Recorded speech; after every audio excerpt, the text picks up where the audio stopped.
আরিবের কথার রেশ টেনে সায়েম বলল, ভাই, ওকে কুমিরের কূপে ফেলে দাও। তাজা মানুষ পেয়ে ওর ভীষণ আনন্দ হবে। দাও দাও বলে সশব্দে হেসে উঠল সায়েম। রায়ান তখন হাত থেকে চাপাতিটা ফেলে দিল।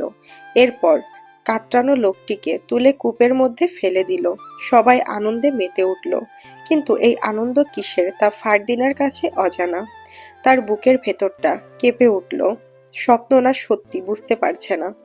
সবকিছু অবিশ্বাস্য মনে হচ্ছে তার কাছে। ফারদিনার চোখগুলো মার্বেল পাথরের মতো হয়ে গেল। অবশ হয়ে গেল পা। তখনই পেছন থেকে একটা কণ্ঠ ভেসে আসে। কি করছিস তুই এখানে? হঠাৎ কারোর কণ্ঠস্বরে ফারদিনা চমকে উঠল। পেছন ঘুরে দেখল আদিব। ফারদিনা আদিবের সম্মুখীন হয়ে ফিসফিসিয়ে বলল, ভাই, তোমার সাথে কথা আছে আমার, বলে ফারদিনা আদিবের হাত ধরে নিয়ে গেল তার ঘরে। ফারদিনা ঘরে ঢুকে দরজাটা লাগিয়ে দিল। নিজেকে কোনোভাবে সামাল দিল। আদিব বরাবরই শান্ত চুপচাপ। সে একটা চেয়ারে বসে এরপর একটা সিগারেট বের করলো। সেটি ধরিয়ে ধোঁয়া ছেড়ে বলল, কিছু হয়েছে? আর তুই এভাবে হাঁপাচ্ছিস কেন? ফারদিনা আদিবের পায়ের কাছে বসলো। এরপর বলল, আমি হাঁটতে হাঁটতে ওই গোপন ঘরে চলে গিয়েছিলাম, কিন্তু ওখানে যা ঘটেছে তা দেখার জন্য আমি মোটেও প্রস্তুত ছিলাম না। কি দেখেছিস? নীরব প্রশ্ন আদিবের। ওই গোপন ঘরে একটা লোককে নৃশংসভাবে হত্যা করেছে আমার 3 ভাই মিলে। ওই ঘরের কূপটাতে কুমির ছিল। কুমিরের খাদ্য কি মানুষ হতে পারে ভাই? ফারদিনার প্রচুর কষ্ট হলো। আদিব দৃষ্টি সরিয়ে কয়েক সেকেন্ড নিশ্চুপ রইল। এরপর ক্ষীণ চোখে জবাব দিল, যা দেখেছিস ভুলে যা। তোর আর আমার কিছুই করার নেই। আমিও জানি না ওরা কুমিরের খাদ্য হিসেবে মানুষকে কেন বেছে নিয়েছে। মানুষের থেকে কি কুমিরের বেঁচে থাকা বেশি মূল্যবান? আদিব দীর্ঘশ্বাস ফেলল। নিজের জীবন রক্ষা করার জন্য কখনো অন্যকে স্বার্থপরের মতো বিপদের মুখে ঠেলে দিতে হয়, কখনো জীবন কেড়ে নিতে হয়। এর মানে? ফারদিনা উঠে দাঁড়ালো। আদিবও উঠে দাঁড়ালো। পায়চারি করতে করতে জবাব দিল, তুই তো জানিস আমরা যেখানে অবস্থান করছি এটা একটা প্রাসাদ ছিল, যেই প্রাসাদের নাম দেওয়া হয়েছিল সাইলেন্ট ম্যানর। নামটি দিয়েছিলেন ব্রিটিশ একজন যোদ্ধা, আলগেমি ফ্রন্ট আর্টিস্ট। উনারা এই অঞ্চলটি যখন দখল করতে আসে তখনই প্রাসাদটি চোখে পড়েছিল সর্বপ্রথম। আশ্চর্যের বিষয় ছিল এই প্রাসাদটি যিনি তৈরি করেছিলেন তিনি ছিলেন রাজা সিরাজউদ্দৌলার পূর্ব ৩য়তম বংশধর। উনি এমনভাবে তৈরি করেছিলেন যাতে বাইরে থেকে শত্রু বাহিনী দেখে বুঝতে পারে ভেতরে কেউ নেই। প্রাসাদ ফাঁকা, শুনশান, নিস্তব্ধ, এবং ওদের যেন রহস্যময় মনে হয়। আর ওরা ভেতরে এলেই আক্রমণ করত। আর ওরা যখন প্রাসাদের ভেতরে প্রবেশ করতে চাইতো তখন ওদের একটি চামড়ার সেতু পাড়ি দিতে হতো, এবং ওরা যখনই সেতুতে পা রাখত তখন অপর প্রান্ত থেকে সেতুর দড়ি কেটে দেওয়া হতো। আর ওরা সেতুর নিচে অবস্থিত পরিখার মধ্যে পড়ে যেত। পরিখার ভেতরে থাকতো কুমির। কুমির ওদের খেয়ে ফেলতো। ব্যাস, শত্রু শেষ। আদিব সিগারেট ফেলে দিল। ফারদিনা আশ্চর্য হয়ে বলল, তারা নেই আজ বহু বছর। কত সময় তা আমরাও বলতে পারবো না। কিন্তু সেই রাজার কি হয়েছিল যিনি এই প্রাসাদটি তৈরি করেছিলেন? মারা গেছে। এরপর তার ছেলে বংশধর। সেই বংশের নতুন বংশধর হতে হতে একসময় পতন ঘটে। এরপর জমিদার বংশ দখল করে এই প্রাসাদ। প্রাসাদ বদলে হয়ে যায় জমিদার বাড়ি। কিন্তু সেই পূর্বের ঘটনার সাথে আজকের ঘটনার সংযোগ কোথায়? আদিব ফারদিনার কাছে এলো, তাকে খাটের উপর বসিয়ে নিজেও সামনে বসলো। এরপর বলল, সংযোগ আছে। সাইলেন্ট ম্যানরের মানুষগুলো দুনিয়া থেকে চলে গেলেও প্রাসাদের কাঠামো কিন্তু আগের মতোই আছে। শুধু পরীক্ষার বিষয়টিই বদলে গেছে। সেই কত আগে। কুমির কি এখনো বেঁচে থাকে? অবশ্যই না। সেই ফাঁদ অর্থাৎ কুমিরের পরীক্ষা এখন মাত্র একটা, আমাদের ভাষায় পুকুর। ফারদিনা এবার একটু বিরক্তি প্রকাশ করে বলল, তাহলে ওই গোপন ঘরে কুমিরের কূপ কিভাবে আসলো? এই তো এবার সঠিক প্রশ্ন করেছিস। শোন, পূর্বের রাজাদের ফাঁদের কথা আমাদের আব্বা এবং আমাদের 3 ভাই যখন জানে তখন কুমিরের জন্য একটু কূপ তৈরি করে। আমাদের বাড়িটির ভেতরে একটি ফাঁদ আছে, কুমিরের ফাঁদ। শত্রুপক্ষ যদি কখনো আমাদের আক্রমণ করতে চায় তখন ওরাও ঠিক রাজার শত্রুদের মতোই মরবে। কিন্তু ওদের যে মানুষ খেতে দেওয়া হয় এটাও কি আব্বা জানেন? না, আব্বা এই বিষয়ে কিছুই জানে না। ফারদিনা কিছুক্ষণ চুপ থেকে বলল, আচ্ছা, সেই ফাঁদে যদি কখনো আমি পড়ে যাই? কোনো সুযোগই নেই, কেননা সেই ফাঁদ তৈরি করা হয়েছে ব্যতিক্রম গোপন পথের জন্য। আমরা সবসময় আমাদের পথে চলাফেরা করি, কিন্তু শত্রুপক্ষ সবসময় ব্যতিক্রম পথ খোঁজে বাড়ির ভেতরে প্রবেশ করার জন্য। ভাই, মানুষ কেন, পশুদেরও তো কুমিরের খাদ্য হিসেবে দেওয়া যায়। দীর্ঘশ্বাস এলো আদিবের। বলেছিলাম, কিন্তু কুসংস্কার ওদের এসব করতে বাধ্য করছে। একজন জ্যোতিষী ওদের বলেছে, কুমিরকে যদি মানুষের মাংস খাওয়ানো হয় তবে শত্রুপক্ষ ধীরে ধীরে শেষ হয়ে যাবে। আদিব থেমে আবার বলল, আমি এসব কুসংস্কারে বিশ্বাস করি না, তবে আমার বাধা দেওয়ারও অধিকার নেই। আব্বাকে আমি জানাবো, এই অন্যায় আমি হতে দিতে পারি না। না বোন, বাধা দিল আদিব। আমরা দুর্বল, আমরা হেরে যাব, ওদের সাথে আমরা লড়তে পারবো না। অনুরোধ, তুই যা দেখেছিস ভুলে যা। আব্বা এসব জানতে পারলে ভেঙে পড়বে। তুই কি এসব চাস? না, মাথা আওড়ালো ফারদিনা। তার চোখ পেয়ে জল পড়ল। আদিব ফারদিনার চোখের জল মুছে দিল, তাকে বুকে আঁকড়ে ধরে বলল, আমি আর কিছুই চাই না, শুধু এতটুকুই চাই, তোকে একটা সুপাত্রের হাতে তুলে দিয়ে দূরে পাঠিয়ে দেব। এই পাপের রাজ্যে তোকে রাখবো না। ফারদিনা অশ্রুসিক্ত নয়নে বলল, আমি তোমাকে এই নিষ্ঠুর মানুষগুলোর কাছে ফেলে রেখে কখনোই যাব না ভাইয়া। আমি তোমাকে ভালোবাসি। কখনো ভালোবাসার জন্যও দূরে যেতে হয়, জানিস তো। ফারদিনা আর কিছু বলল না, শুধু দৃষ্টি নিচু করে রাখল। ঠিক সেই মুহূর্তটাতেই তার মনে পড়ল আদিব কিছুক্ষণ আগে কোথাও গিয়েছিল। খুব উদ্বিগ্ন ছিল সে, যা শরীরের ভঙ্গিতে প্রকাশ হচ্ছিল। কিন্তু কেন? ফারদিনা যেন কোনো প্রশ্ন চেপে রাখতে পারে না। সে এখনই প্রশ্ন করল, আচ্ছা ভাইয়া, তুমি কি কিছুক্ষণ আগে কোথাও গিয়েছিলে? না মানে আমি দেখেছি তুমি খুব তাড়াহুড়ো করে বাড়ির ভেতর ঢুকছিলে আর এক অনুচারীকে কিছু দিয়েছ। আদিব কিছুটা বিব্রতকর অবস্থায় পড়ল যেন।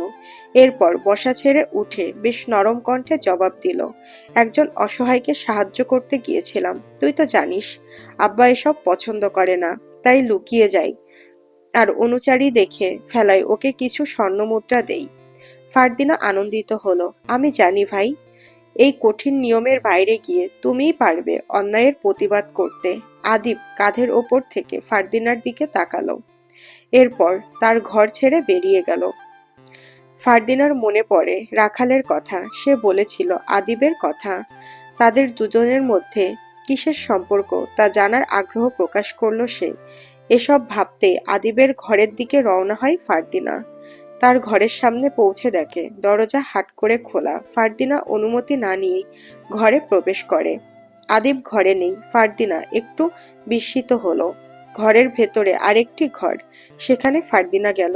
গিয়ে দেখলো আদিবের হাতে মোমবাতি নিয়ে একটা পেন্টিংয়ের সামনে দাঁড়িয়ে আছে। ফারদিনা দৃঢ় চোখে দেখলো পেন্টিংটার দিকে। কৃষ্ণপুর গ্রামের অন্যতম জমিদারের মেয়ে নূরজাহানের পেন্টিং। বলা হয় কৃষ্ণপুর গ্রামে তার মতো সুন্দরী নারী আর নেই। কিন্তু আদিব তাকে দেখছে কেন? প্রশ্ন জাগে ফারদিনার মনে। সে ডাকলো আদিবকে, ভাই। আদিব বিস্ময়ে ঘুরে তাকালো।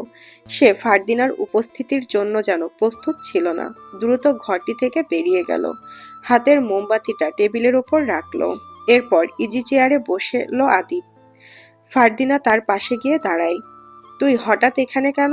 আদিব জিজ্ঞেস করলো। এরপর একটি সিগারেট ধরালো। ভাই, নূরজাহানের ছবি তোমার কাছে কিভাবে আসলো? ওকে তুমি কেন দেখছিলে? আদিব কণ্ঠ খাদি নামিয়ে বলল, তোর কাছ থেকে কিছুই লুকায় না, আজও লুকাবো না। নূরজাহান সে যেন আধার রাতের জোনাকির মতো, কৃষ্ণপুর গ্রামের অন্যতম সুন্দরী নারী। গ্রামের সব পুরুষই তার জন্য পাগল ছিল।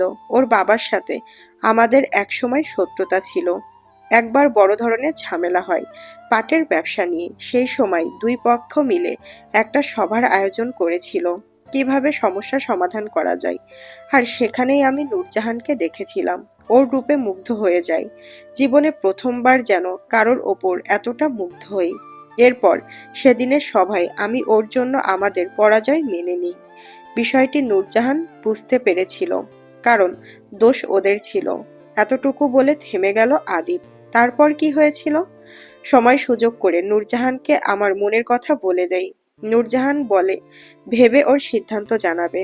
আমি অপেক্ষায় রইলাম। ওর সিদ্ধান্তের অপেক্ষায় থাকতে থাকতে আরো ওর প্রতি দুর্বল হয়ে পড়ি। ভালোবেসে ফেলেছিলাম অনেক।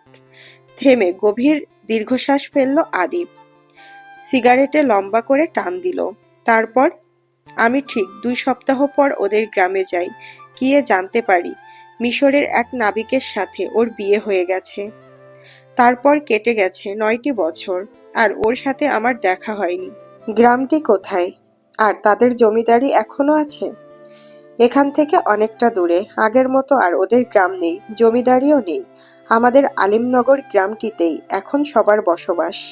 আর এখানকার জমিদারি সমস্ত ক্ষমতা আমার আব্বার। থেমে আদিব কয়েক সেকেন্ড চুপ থেকে বলল, জানিস এই দুনিয়াতে সবচেয়ে সুন্দরতম অনুভূতি কিসে? কিসে? আদিব ফারদিনার দিকে তাকিয়ে বলল, এই দুনিয়াতে সবচেয়ে সুন্দরতম অনুভূতি হচ্ছে কারুর প্রেমে পড়া। আর সবচেয়ে কঠিন অনুভূতি হচ্ছে নিজের শখের মানুষটিকে অন্যের সাথে ভাবা। ফারদিনা চুপচাপ। আদিব সিগারেট মাটির একটি পাত্রে ফেলে দিল। এরপর ফারদিনার দিকে তাকিয়ে ফিসফিসিয়ে বলল, আমার ভালোবাসার সত্য ছিল, কিন্তু ভালোবাসার মানুষটি ভুল ছিল। কিন্তু আমি চাই তুই কারোর প্রেমে পড়, সঠিক এবং সৎ কারোর। তোর সুখটা আমি দেখতে চাই। দিন ফুরিয়ে সকালের সূর্যটা যেন সবেই উকি দিল। আকাশে তখন হালকা রোদ উঠেছে। গাছের পাতায় শিশিরের ফোঁটা ঝুলছে যেন রূপোর দানা। জমিদার বাড়ির সামনে পুকুর ঘাটের ঢেউগুলো ধীরে ধীরে কূলে এসে লাগছে। বাড়ির ভেতর বড় উঠোনে মাটির ঘ্রাণ ভাসছে। দাসীরা ঝাঁটা হাতে উঠোন পরিষ্কার করছে। ঝাঁটার শব্দ হালকা ধুলো উড়ে এসে আলোয় মিশে যাচ্ছে। রান্নাঘর থেকে ভেসে আসছে চাল ধোয়ার ছলাৎ ছলাৎ শব্দ, সঙ্গে ভাজার গন্ধ। মনে হয় ঘি আর পেঁয়াজের গন্ধ একসাথে মিশে গেছে। রশিদ তালুকদার বারান্দায় বসে আছেন, এক হাতে চা, অন্য হাতে সিগারেট। দূরে দাসেরা মাথা নিচু করে সালাম জানাচ্ছে। দোতলা থেকে তার বড় ছেলে রায়ান এলো, সাদা পাজামা পাঞ্জাবি পরা, চোখে শান্ত ভাব। সে রশিদকে পায়ে সালাম করলো, তারপর পুকুরের দিকে হাঁটলো, যেন সকালের নিস্তব্ধতা ভাঙতে চাইল। পাশের কোন ঘর থেকে মৃদু হারমোনিয়ামের সুর ভেসে আসছে। ফারদিনা গাইছে আগের সময়ে প্রাচীন ব্রজবুলি গান। ছোট্টবেলা থেকেই ফারদিনার গানের প্রতি ছিল বেশ টান। সকাল সকাল ঘুম থেকে উঠে গিয়েছে সে। গতকাল রাতের দৃশ্য সে ভুলতে চাইছে। ভাবছে গানের সুরে যদি সব ভুলে যাওয়া যায় তবে মন্দ নয়।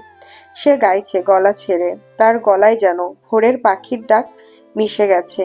এক মুহূর্তের জন্য মনে হয় বাড়িটা শুধু গরিমা নয়, এক শান্ত মায়ায় ভরে গেছে। দালানে দালানে হাঁটছে দাসেরা, কেউ পানি নিচ্ছে, কেউ চিঠি নিয়ে ছুটছে কাচারি ঘরের দিকে। আজও খাজনা আদায়ের দিন। গ্রামের মানুষ আসবে জমিদারের সামনে নত হয়ে দ্বন্দ্ববোধ প্রমাণ করতে। তবু এই সকালটা অন্যরকম। আকাশ নীল, বাতাসে পাকা ধানের গন্ধ। বেলা ঠিক 11টার দিকে। গতকাল অনেকেই খাজনা দেয়নি, আজ অনেকেই হাজির হয়েছে। রশিদ তালুকদার ছড়ি হাতে বসে আছে ঠিক বাড়ির সামনেই, সাথে তার 4 ছেলে ও অনুচারীগণ। ফারদিনাও এসে দাঁড়ায় আদিবের পাশে। একে একে এসে অনেকেই চাল ধান দিয়ে যাচ্ছে। কেউ কম দিলে রশিদ তাকে কটু কথা শোনায় এবং নির্দিষ্ট সময়ে দেন বকেয়া দেওয়ার জন্য। একে একে সবার দেওয়া শেষে হাজির হয় সুফিয়ান। ফারদিনার চোখ পড়ে তার দিকে। সাধারণ পোশাক তার পরনে, সাদা রঙের পাঞ্জাবি এবং পাজামা, তার উপর মেরুন রঙের শাল পেঁচানো, মাথায় পাগড়ি। কালো রঙের পাগড়ির সাথে খোঁচা খোঁচা দাড়ি যেন তার সৌন্দর্য আরো বাড়িয়ে তুলেছে। তার চওড়া পেশিবহুল ভারী সুদর্শন। পুরুষের সাথে যেন রাখাল শব্দটি কোনোভাবেই যায় না, ভাবে ফারদিনা। তার হাতে ছিল চাল। চালের বস্তাটা রশিদ তালুকদারের সামনে রাখলো এবং সেই সাথে ভারী কণ্ঠস্বর নিয়ে বলল, মেপে দেখুন ঠিক আছে কিনা। পাশ থেকে আদিব বলল, ঠিকই আছে, আর মাপতে হবে না, ভেতরে চল। সুফিয়ান বলল, আজ না, কাজ আছে, যেতে হবে। অন্য একদিন বলে একবার ফারদিনার দিকে দেখলো, এরপর তার পথ চলতে শুরু করলো। ফারদিনা তখন সবার নজর এড়িয়ে সুফিয়ানের পেছন পেছন গেল। কিছু দূর গিয়েই সুফিয়ান বুঝতে পারলো তার পেছনে সে ঘুরে তাকালো। ফারদিনা স্থির হয়ে দাঁড়িয়ে পড়ল, দৃষ্টি এলোমেলো হয়ে গেল, উসখুস করতে শুরু করলো। সুফিয়ান বলল, আপনি আমার পিছু নিয়েছেন কেন?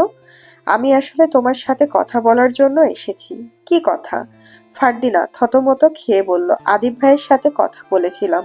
সে বলেছে তোমার অভিযোগ নিয়ে সে আব্বার সাথে কথা বলবে। এটা জানানোর জন্য এখানে এসেছেন? হ্যাঁ। কেন, অসুবিধা হয়েছে তোমার? সুফিয়ান পাঞ্জাবির হাতা ভাঁজ করতে করতে বলল, পাড়ার কেউ দেখে ফেললে সমস্যা, মান সম্মানের একটা বিষয় আছে। এত ভয় তোমার? সুফিয়ান ভয়ের কথা শুনে ফারদিনার দিকে চোখ তুলে তাকায়।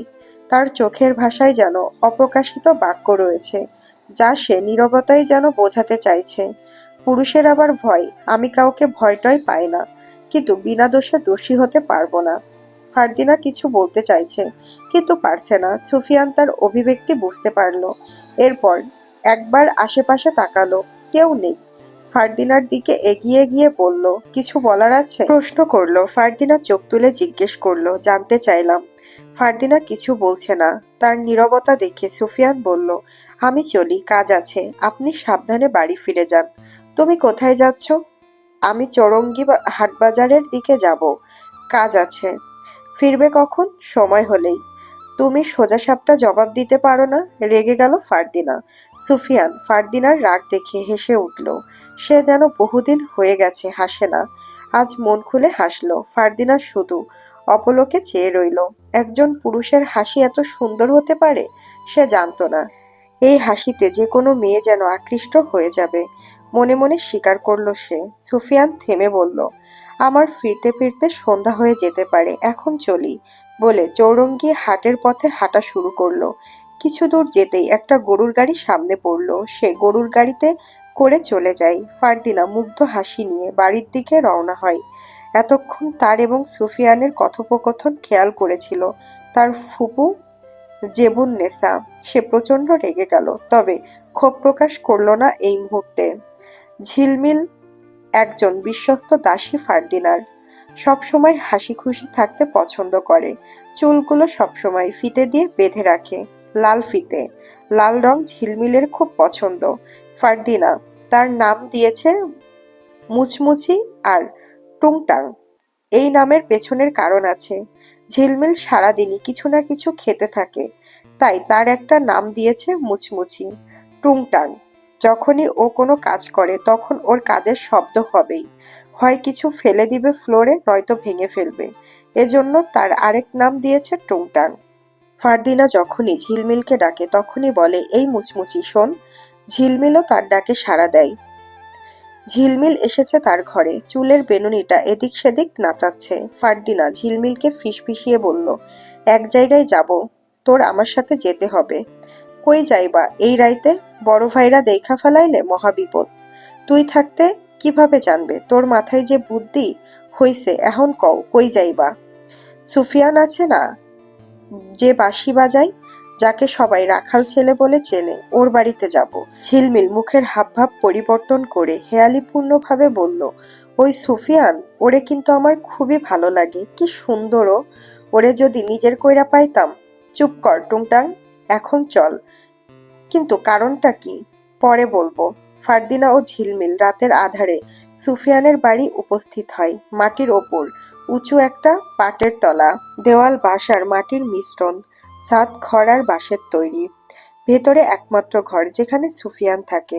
ছোট জানালা দিয়ে ধুলো আলো ঢোকে এবং ঘরের একপাশে কাঠের একটা ছোট আলমারি, পাশে চৌকি।